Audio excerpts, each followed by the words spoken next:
বন্ধুরা, আমি এই যে কাপড়টা দেখছেন, এটা দিয়ে আমি সুন্দর একটি পার্স বানাবো। দেখতে থাকুন। পার্সের জন্য কেটে নিয়েছি লম্বায় এখান থেকে এখানে 10 ইঞ্চি, পাশে 6 ইঞ্চি কেটে নিয়েছি। এর মাপে আমার কাছে যেহেতু বক্রম নেই, যার জন্য আমি রাইস প্লাস্টিকের ব্যাগটা আমি কেটেছি।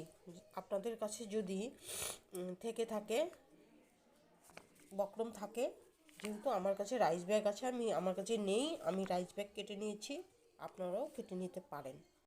হ্যালো বন্ধুরা, এটা তো আমি কেটে নিয়েছি। এখন এই রাইস ব্যাগটাকে আমি একটা কাপড় দিয়ে ঢেকে নিয়েছি।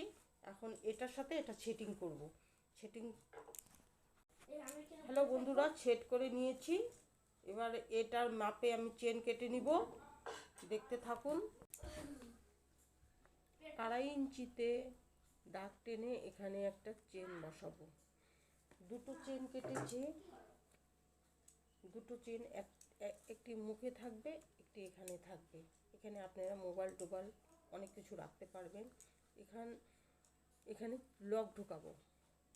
লকের মাথাটা থাকবে এই দিকে থাকার পরে এইভাবে ঢোকাবেন আপনারা। এই যে আমি 2.5 ইঞ্চিতে কেটে নিয়েছি। কেটে নিয়ে এখন এই মাঝখানটা চেনটা বসিয়ে দেব। বসিয়ে দিয়ে এখান থেকে এখানে সেলাই করব। হ্যালো বন্ধুরা, এই যে আমি লক লাগিয়ে নিয়েছি, চেনটা লাগিয়ে নিয়েছি।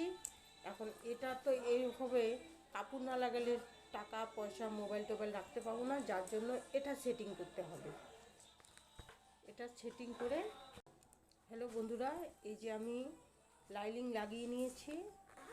এই যে এখন এই পর্যায়ে এসেছে।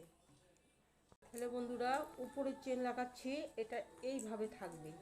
এটার সঙ্গে এই লাইনিং সেট করব। দুপাশে চেন লাগানো হয়ে গেছে। এখন লাইনিং দুপাশে হয়ে গেছে। মুড়িয়ে এইভাবে সেলাই করে ব্যাগটাকে উল্টিয়ে নিব। লম্বা একটি দড়ি বানিয়েছি, যাতে হাতে ব্যাগটা এইভাবে ঝুলিয়ে নিয়ে হারিয়ে যেতে যায় না, যার জন্য সুবিধার জন্য বানিয়েছি। যার যার ভালো লাগবে দিবেন, না হলে দিবেন না। ব্যাগটা হয়ে গেছে। এখন আমি এটাকে উল্টিয়ে নিব। ফাইনালি ব্যাগটা হয়ে গেছে। লকের সঙ্গে ডেকোরেশন সুন্দর লাগার জন্য আমি একটা লটকন বানিয়েছি। এটা ক্যারি করার জন্য সবচেয়ে সুবিধাজনক। আপনাদের ভিডিও যদি আমার ভালো